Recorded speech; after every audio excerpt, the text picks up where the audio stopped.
Hello दोस्तों, कैसे आप सभी। मैं स्वागत करता हूं आपके मेरे चैनल पर जिसका नाम है लीगल पेडागोजी। दोस्तों, इस वीडियो में हम कुछ एमसीक्यूज डिस्कस करने वाले हैं which are based upon intellectual property rights, क्योंकि लॉ एंट्रेंस में इस पे बेस्ड कई बार क्वेश्चंस पूछ लिए जाते हैं।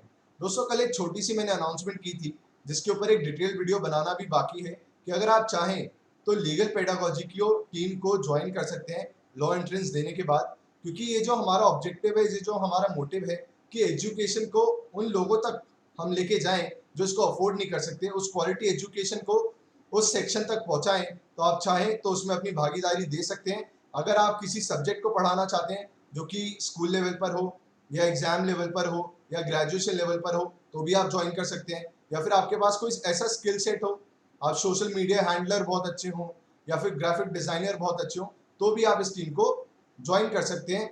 आप मेल आईडी जो कि मैंने डिस्क्रिप्शन बॉक्स में दे दी है, उस पर जाके मुझसे इंटरेक्ट कर सकते हैं, मेरी टीम के साथ इंटरेक्ट कर सकते हैं। तो मुझे आपके रिप्लाई का रिवर्ट का इंतजार रहेगा। तो दोस्तों, the moral right is recognised as dash under section 57 of copyright amendment act. तो दोस्तों, मॉरल राइट क्या होता है कि मानिए कि मैं कोई ऑथर हूँ, मैंने कोई बुक लिखी थी, या फिर मैं एक स्कल्पचर आर्टिस्ट हूँ, मैंने कोई स्कल्पचर बनाया था और उसको फिर कॉपीराइट भी उसके ऊपर करवाया। पर बाद में आप कुछ ऐसा काम करते हैं जिसकी वजह से आप उसको डिसरिस्पेक्ट करते हैं उस काम को, तो उसको कहते हैं मॉरल राइट। कि मेरे पास जो कॉपीराइट होल्डर है उसके पास मॉरल राइट होता है अपने वर्क के ऊपर, कि आप उसके वर्क पे कोई भी मॉडिफिकेशन नहीं कर सकते, आप उसके काम को ठेस नहीं पहुंचा सकते हैं। जैसे कि एक केस था मिस्टर सहगल, उनका कुछ नाम था, वर्सेस यूनियन ऑफ इंडिया, जिसमें उन्होंने एक ब्रोंज का स्कल्पचर बनाया था गवर्नमेंट के लिए। और उस ब्रोंज स्कल्पचर को, उस ब्रोंज की मूर्ति को विज्ञान भवन में रखा गया कुछ टाइम के लिए, और नेशनल हेरिटेज का उसे दर्जा मिला जिसके ऊपर उनके पास कॉपीराइट था। बाद में क्या हुआ कि बिना उनकी परमिशन के उसको उठा के स्टोर हाउस में रख दिया गया, स्टोर हाउस में रख के बंद कर दिया गया। तो इस केस में कोर्ट ने ये बोला कि यस, उनके मॉरल राइट्स इन्फ्रिंज हुए हैं और गवर्नमेंट को उन्हें 50 लाख का मुआवजा देना पड़ेगा, क्योंकि आपने उनसे परमिशन नहीं ली और उनके वर्क को एक तरीके से डिसरिस्पेक्ट किया, क्योंकि वो नेशनल हेरिटेज का पार्ट था और आपने उनसे परमिशन नहीं ली और उसको उठा के स्टोर हाउस में रख दिया। तो ये क्या होते हैं, it is a kind of authors special rights. पर ये खाली ऑथर्स को ही नहीं, स्कल्पचर आर्टिस्ट एटसेट्रा बहुत सारी चीजों में दिए जाते हैं।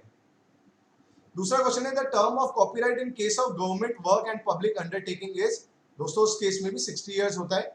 अगर बाई चांस गवर्नमेंट ने कोई काम किया है उसके ऊपर वो कॉपीराइट चाहते हैं, कोई पब्लिक अंडरटेकिंग है उसके ऊपर कॉपीराइट चाहते हैं, तो उसका ड्यूरेशन भी कॉपीराइट का होता है 60 इयर्स का। अगला क्वेश्चन है, copyright is a kind of which property. तो दोस्तों, पर्सनल प्रॉपर्टी भी मानी जाती है, जिसने उस बंदे ने कॉपीराइट लिया है अपने काम के ऊपर, वो उसकी एक पर्सनल प्रॉपर्टी है, उसकी पर्सनल जागीर है। उसके साथ ही साथ उसे मूवेबल प्रॉपर्टी माना जाता है। तो ये बात आप याद रखिएगा। अगला क्वेश्चन है, which section defines copyright under copyright act 1957। तो दोस्तों, section 14 of copyright act define करता है कॉपीराइट को, कि कॉपीराइट क्या होगा और क्या नहीं होगा। ये बात आप याद रखिएगा। यही क्वेश्चंस पूछे जाएंगे आपसे लॉ एंट्रेंस में, क्योंकि आप एलएलएम का या नेट जीआरएफ का पेपर नहीं दे रहे हैं, इसी लेवल के क्वेश्चंस पूछे जाते हैं। अगला क्वेश्चन है, in India the first copyright act was passed in which year. तो दोस्तों, पहला कॉपीराइट एक्ट पास किया गया था इन द ईयर 1914। अगला क्वेश्चन है, द कॉपीराइट बोर्ड, जो कि कॉपीराइट से रिलेटेड सारी केसेस सुनता है, the copyright board shall be deemed to be a. तो दोस्तों, कॉपीराइट बोर्ड जो होता है उसे सिविल कोर्ट के पास जो जुरिस्डिक्शन होती है, वही जुरिस्डिक्शन कॉपीराइट बोर्ड के पास होती है। उसको एज अ सिविल कोर्ट ही माना जाता है, एक क्रिमिनल कोर्ट के तौर पे उसे ट्रीट नहीं करते, ना ही हाई कोर्ट के तौर पे, ना ही सुप्रीम कोर्ट के तौर पे। उसके पास सारी जुरिस्डिक्शन जो पावर्स होती हैं वो सिमिलर होती हैं टू अ सिविल कोर्ट। अगला क्वेश्चन है, the first owner of a question paper of an examination is. कि जैसे कोई क्वेश्चन पेपर तैयार किया गया है तो उसका पहला ओनर कौन माना जाता है। तो दोस्तों, पहला ओनर माना जाता है पेपर सेटर, जिसने वो पेपर बनाया है। अगला क्वेश्चन है, an appeal from the order of registrar of the copyright lies before. जैसे कि रजिस्ट्रार ने आपके आपके काम के ऊपर कॉपीराइट देने से इनकार कर दिया, तो अब आप अपील फाइल कर सकते हैं to the copyright board within 3 months.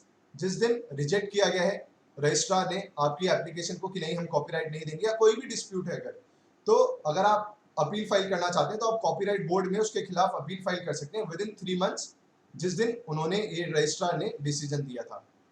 दोस्तों, patent can be granted for both process and product. जो आपने प्रोडक्ट तैयार किया है उसके ऊपर भी पेटेंट मिल सकता है, उसके साथ ही साथ जो प्रोसेस, जो काम मतलब जो प्रोसेस उसमें इन्वॉल्व था उसके ऊपर भी आप पेटेंट ले सकते हैं।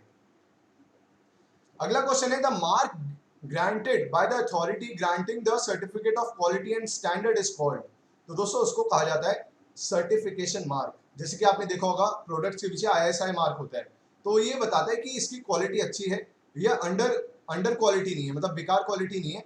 उसको वो स्टैंप मार दिया गया कि हाँ it is at par with a good quality, जो भी अच्छी क्वालिटी होनी चाहिए वो इस प्रोडक्ट में है। तो ISI मार्क ये सब क्या होते हैं, सर्टिफिकेशन मार्क होते हैं। अगला है the patent infringer is not liable to be prosecuted in. जैसे मैंने किसी के पास पेटेंट था, उसको इन्फ्रिंज किया, तो मेरे को सिविल कोर्ट में नहीं प्रोड्यूस किया जा सकता, मेरे खिलाफ केस सिविल क्रिमिनल कोर्ट में फाइल नहीं हो सकता, सॉरी, क्योंकि क्रिमिनल प्रोसीडिंग्स इनिशिएट नहीं हो सकती है मेरे खिलाफ। इसमें आप सिविल कोर्ट जा सकते हैं, मेरे खिलाफ केस फाइल कर सकते हैं, डिस्ट्रिक्ट कोर्ट जा सकते हैं, हाई कोर्ट जा सकते हैं, पर आप क्रिमिनल प्रोसीडिंग्स मेरे खिलाफ इनिशिएट नहीं कर सकते, क्योंकि ये IPR का मामला है। अगला क्वेश्चन है the jurisdiction of registrar of a trademark for the purpose of application for trademark be decided on.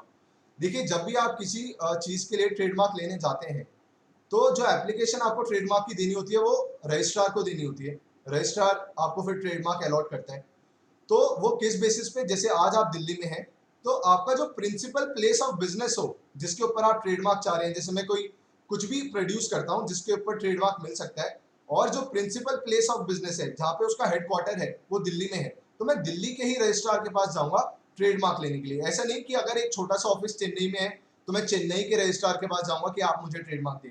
Trademark वही देगा जहाँ पे प्रिंसिपल प्लेस ऑफ बिजनेस होगा आपका, ये बात आप याद रखिएगा। तो दोस्तों ये थी छोटी सी video which was based upon MCQs on the subject of IPR। अगर आपको ये वीडियो पसंद आई है तो लाइक जरूर करें, चैनल को शेयर भी जरूर करें, जिससे कि हम एजुकेशन को दूर दराज तक लेके जा पाए। Thank you so much.